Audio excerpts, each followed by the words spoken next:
What is going on, everyone? Is it back again with another video? In today's video, we're going to be talking about all the quarterfinal matches that have gone on. All of them have been pretty crazy, so let's just get right into it. So let's start off with the first one. We have Cuba going up against Australia. So Cuba obviously won that Pool A, so they obviously got the 1 seed after all those crazy tiebreakers, and Australia was able to get that 2nd seed after Japan. So Australia and Cuba match up at the Tokyo Dome, and Cuba was able to win 4-3. So a very close game across the board. Cuba had one monstrous inning that they were able to score 3 runs off that really kind of won them the game in that sense. So really good overall. Mankata went 2 for 2 in this game, 2 walks as well, always on base. Despada had a really good hit at driving a run. Pretty sure that's how you pronounce his name. He was the DH in that game. And obviously we just had good hitting across the board for Cuba. Had 7 hits in this one. Played pretty well. Pitching was pretty good. The starter struggled a little bit. He struggled a little bit. He walked a lot of guys. So Cuba, I think, had a lot of walks in this one. They had 7 walks. So not the best from him. But it is what it is. That's for the whole team. He had 5 walks, so yeah, he had a lot of walks for the country in general. So not only the best, but they're able to get the job done as well. If we go to the Australian side, these guys, I love watching this team. It's the furthest they've gone in any tournament is this bracket play, and most of the time they always get pulled. So I was really trying to root for these guys, and honestly, I thought they played really well. It's hard not to say they didn't play well. We had really good games from multiple guys. You had Winfield, who was playing pretty well, doing a lot of small ball. Roxon Wingrove, this guy was absolutely crazy today. Got a base hit to drive and run. He had a monster 2-run home run in the 6th inning to bring in 2 for them. Had all 3 of their RBIs. So he was feeling really good. So excited to see where he goes next, which we'll talk about in a moment. Obviously, George had a really good one. He was 1 for 5. But, he had that monster double, which was able to get a run in. So, it is what it is. They end up losing, 4-3. But overall, I thought this Australia team played well, and I'm excited to see where they go next, because a lot of these guys are actually signed to MLB organizations. So excited to see how they do. Like Aaron Winfield's with the LA Angels at the pro level. We'll see if he starts in AAA or is on the LA bench. We're not totally sure. Alex Hall's with the Brewers. I think it's single A. Roxon Wingrove, obviously the guy that hit the 2 home runs. He's with the Phillies in high A. And then Robbie Glendendahl, I think that's how you say his name, is with the Kansas City Royals. So I think he's in Double A as well. So we'll see what these guys do in the major leagues. It's obviously nice because they can play in the major leagues from March to October pretty much, or September, the minor leagues. And they come back home and play their own country from November to, I think, the start of February. That's when the Australian Baseball League goes on. So it's pretty cool for these guys that they pretty much get to play year-round. But yeah, so this is the farthest Cuba has gone since 2006. Which is crazy because that was the first time we ever did the World Baseball Classic tournament. And yeah, they're looking pretty solid. They play the winner of the Venezuelan game, which is going to be their next matchup. So they end up being top 4. They're only 2 games away right now, from the finals, and we'll see who they play next. So pretty exciting for Cuba as they move on in this tournament. Kind of sucks for Australia. They'll be back in 2026. We'll see what they can do, but let's get on to the next game. So going on to our next game in the quarterfinals, we have Japan versus Italy. Japan was able to win this one 9-3, so looking pretty solid overall for Japan. This is kind of what we thought they were going to do anyways. They were going to come in and take a dub, expected. It was a close game for the first 3 innings, I would say. Italy, their pitching was really good in the first couple innings. Then the 3rd inning, the game was kind of blown open. So Japan was able to score 4 in that 3rd inning, and it looked pretty solid. Otani 1 for 4. He was pitched and played really well. So shout out to him because he was the one shutting it down every single time. So Otani's final stat line was 4.2 innings, 4 hits, 2 earned runs, 1 walk, and 5 strikeouts. So for Otani, so played pretty well. He left up some of the 2 runs in the 5th inning from Italy, but overall played well. And then Hugh Darvish actually came in, later in the game. He pitched 2 innings, only gave up 2 hits and 1 run. He did give up a home run, so unfortunately he gave up the home run in the 8th. So not the most ideal. So it was cool to see those 2 guys on the mound.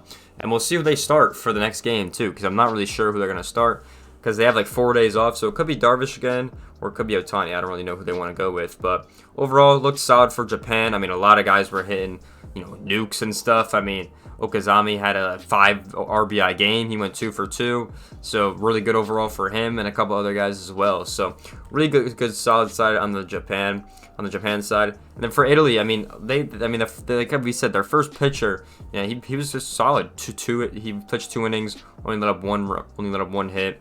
And he was solid overall. And then the next couple pitchers they let in, not really the best, but they did use a lot of pitchers. But David Fletcher, this guy went 3 for 4 with 3 RBIs. So shout out to him. He got all the RBIs for pretty much the whole team. He also got that home run as well. And he was like the MVP. He was like he's like the Aussie guy. He got all the runs in. So shout out to him. He's the one that really showed up for team early. There's a couple of hits here or there, but nothing much. And Fletcher was really the one to bring any kind of hope for Team Italy. So that was kind of the whole game. Yeah, and Japan wins 9-3. They await to play in the next round. They play the winner of Puerto Rico and Mexico, so should be solid overall for them. And yeah, I mean, overall, Japan, business as usual. Last game they play in the Tokyo Dome, unfortunately, so now they have to go to Miami. They have 4 days off, I'm pretty sure, before that game kicks off. And yeah, we'll see what they do. So Japan, they've obviously, this is their 5th time. This is the 5th tournament of the World Baseball Classic. This is the 5th time they made it to the semifinals. So kind of impressive for them. And yeah, I mean, they're gonna continue to roll. So we'll see what final placing they do get. I think they got a shot to win this, though. Definitely got a shot to win this. Compared to the other countries in this, I think they look the best so far. Pretty insane overall, but let's go right onto the next game. All right, so the next game is Mexico versus Puerto Rico. Mexico is actually able to come back and win this game 5-4, so they will be moving on to face Japan. So very interesting game. They kind of got slammed in the first inning. Puerto Rico was able to put up 4 in that first inning. So Puerto Rico was able to put up 4 in the first inning. So Luis Urias did not really look the best in that first inning. After that, he kind of got his mojo and was able to shut them down. So after the first inning, Puerto Rico didn't score. So they only put up 4 runs. Mexico slowly came back over this game. They had so many opportunities. They had multiple bases loaded twice, and they were able to get like a couple runs there. But in the 7th inning, they kind of broke it up and was able to take that lead. And that was the kind of the game from there. I mean, we didn't really see much, pitching or much hitting from that point on, forward to the 8th or 9th. So really good job for Mexico to get the dub. Really way to come back as a team.